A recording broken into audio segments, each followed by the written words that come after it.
Jesus, you are good. Praise the Lord. Nimeokoka, Kristo ni Bwana. Ni mhubiri Irene Wanjiku na nimekuja kukuletea neno ambayo nataka kufundisha kuhusu danger ya spiritual vasectomy ambayo tuko part 5. Neno ni mhubiri Irene Wanjiku na nimeokoka, Kristo ni Bwana. Tuombe tusikie neno. Baba, ni asante, bariki hii neno ninapoenda kuelezea watu wako part 5. Kile umenipatia Baba yangu wa mbinguni nikaweze kuletea watu wako, katika jina la Yesu naomba na kuamini. Na nimeokoka, Kristo ni Bwana. Hiyo mafundisho tumefikisha part 5 sasa, imefikia part 5 kwa hapa, na ninashukuru Bwana kwa sababu ya upali huu. Watu wa Bwana, nimekuwa nikiongelelea kuhusu danger ya spiritual vasectomy ama tuberogation. Kwa wanawake ni tuberogation, watu wa Bwana, kwa sababu hawasimamishwi kuzaa the same mwanaume na nini na, lakini hii ya kiroho, hata tukisema vasectomy yote inaeleweka, ni mwanamke na mwanamume. Unaona watu wa Bwana, kiroho tunazaa, kila mtu anafaa kuzaa kiroho, robo sikatala mazaya, na hatari yake inaletea mtu shida, uwe ni mama uwe ni baba. Kiroho tunafaa kuzaa kama tu vile kawaida. Watu wa Bwana,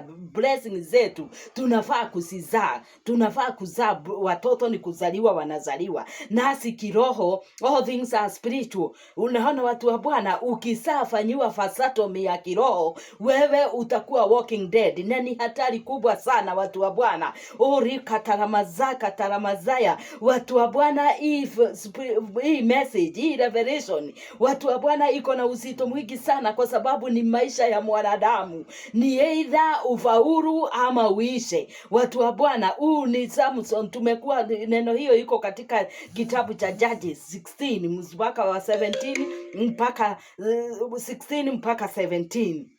Na leo hii ninataka tutagulia kuona nini mambo alizaliwa namna gani huyu Samson. Tulikuwa tumekuwa tukichambua mambo yake, tukaona vile alihakorwa, unaona, akaisha nguvu kabisa. Unaona mama yake katika Judges 13, mama yake alitokewa na malaika, alikuwa tasa, akatokewa na malaika, akaambiwa umekuwa tasa lakini unaenda kuzaa makota ramazaya. Akaambiwa lakini ule mtoto utapokea si mtoto wa kawaida, utaconceive ni si wa kawaida. Usikunywe mvinyo na usikule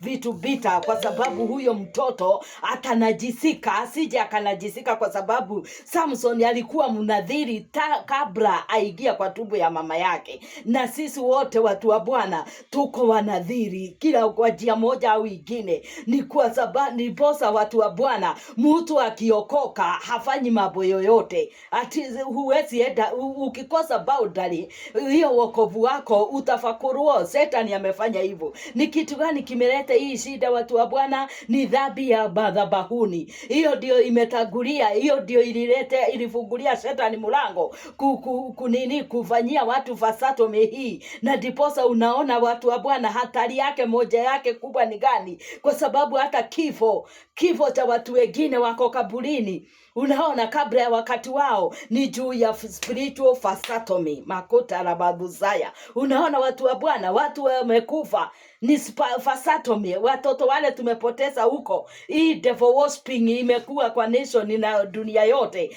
ndio inafanyia watu vasectomy, kwa sababu kuna watu wanakufa, kuna watu wanafanyiwa hiyo uchawi wa kiroho, uchawi huo wa devil worshiping. Destiny zao zinaharibiwa. My God, hata asipokufa anakuwa walking dead. Mmoja ni kama Dennis Mutara. Niliambiwa watu wawili wale walihusika, nimefunuliwa wawili. Unaona, wale walihusika na kuharibika kwa Dennis Mutara. Makota Ramazaya, muibaji, wengi wa nyimbo za gospel wanamjua. unaona ni Mkikuyu, unaona watu wa Bwana ni watu wawili public figure huku Kenya hii walimehusika robo sakata la mazaya kufakura, unaona kufanyia Dennis Mutara Fasatomi. Angalia waibaji, angalia Ben Githae, hata yeye, angalia watugaji, angalia Heze Dongo, angalia robo sakata la mazaya, angalia Agustin Muturi juzi alikuwa analia akiwa amefakurwa, amesukumiwa pombe. Unaona mnadhiri wa Bwana.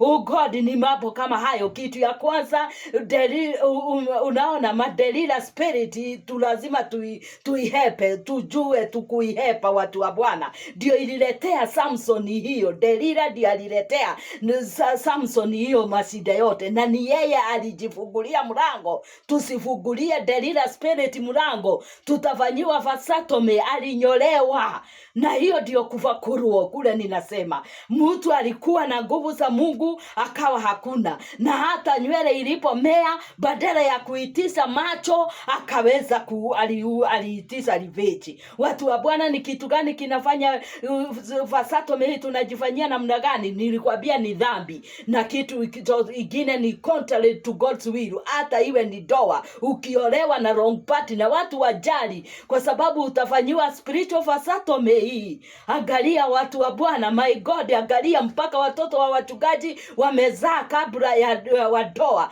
Sasa na ni wachungaji walilala kiroho, dhambi za madhabahuni. Kama mchungaji amewezwa na watoto wake akiwa kwa madhabahu, mchungaji aliye na madhabahu, sasa atasaidia kondo ingine gani kama mtoto wake anakuwa hivyo? Na hizi dhambi za madhabahuni, riba busika talala mazaya. Unaona watu wa Bwana, may God have mercy. Unaona mtoto anaweza haribika hata wa mchungaji, lakini hakikisha sio wewe mchungaji shida. Unaona iwe ni kama Samuel, prophet Samuel, sio watoto wake waliharibika, lakini sio yeye. Sisemi ati wazazi tunafaa, wachungaji tunafaa kuwa watoto wetu namba 1 ati watagulia. Hapana, sio hivyo nasema, kwa sababu kuna wachungaji, kuna watoto wa wachungaji wameharibika na si wachungaji parenti zao shida. Lakini watu wa Bwana, isiwe ni wewe shida. Watu wa Bwana, may God have mercy. Dhambi za madhabahuni, wachungaji walipoanguka masini wakaanza kuombea hao wengine. Angalia vile tumejifanyia watu wa Bwana. Unaona roko taramazaya Samson aliua watu wengine innocent. Hao watu wote alikufa, na wao sio wote walifaa kukufa.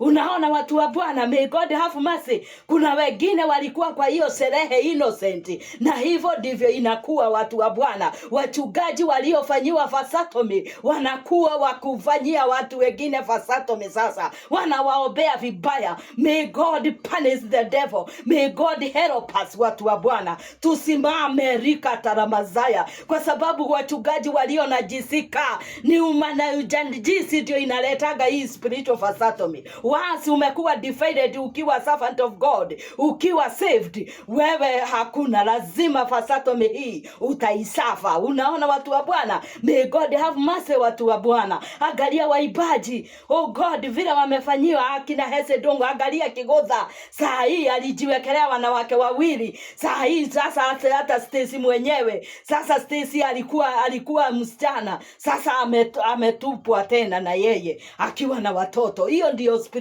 Fasatomi ile ninasema, sababu sasa destiny ya Stacy haijakiwa. Kigotha naye akajidestroy, angekaa na Jerry hangepatana na hii mambo. My God, liba saka taramazaya akina Bishop JJ walienda dawale ya Stacy. Unaona lazima kuwe na gap, lazima kuwe na mpaka.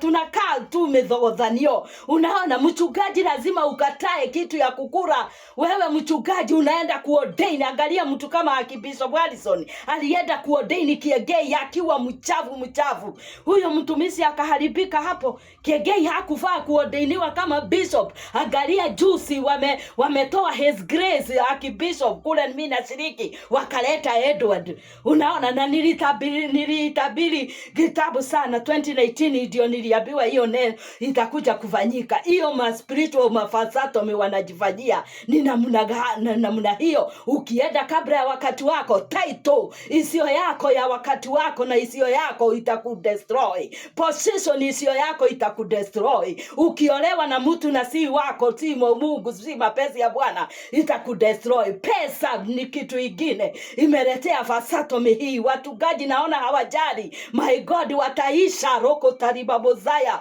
raka taribabozika tarima